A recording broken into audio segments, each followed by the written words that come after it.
खुशी recording studio बलुआहा। हमरा ले उका नैया ओकरा ले हम हो, तू ही करावा बाबा हमर मिलन हो। करे छी गोहार बाबा कदा पूरा मन हो, करे छी गोहार बाबा कदा पूरा मन हो। हमरा ले उका नैया ओकरा ले हम हो, तू ही करावा बाबा हमर मिलन हो।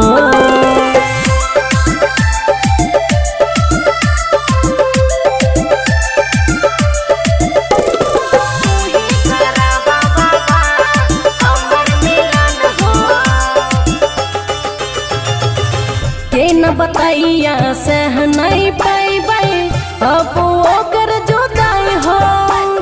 वरदान एगो दे दे हो बाबा भजे हमर सगाई हो।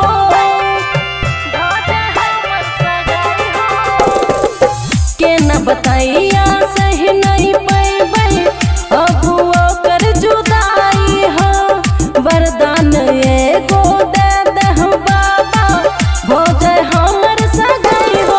होते सगाई अब द्वारा पर हम हो, होते सगाई अब द्वारा पर हम हो।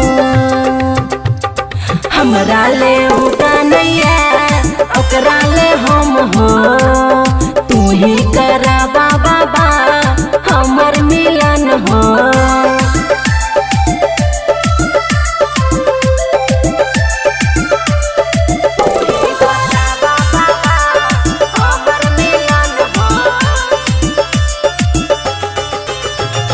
बेल के पत्ता चढ़ाई के हो भोला मंगिया अपन मजनुआ के।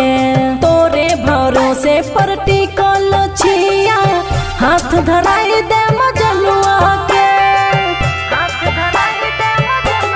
बेल के पत्ता चढ़ाई के हो भोला मंगिया अपन मजनुआ के। तोरे भरोसे पर टिकल छिया हाथ धराई दे मजनुआ के।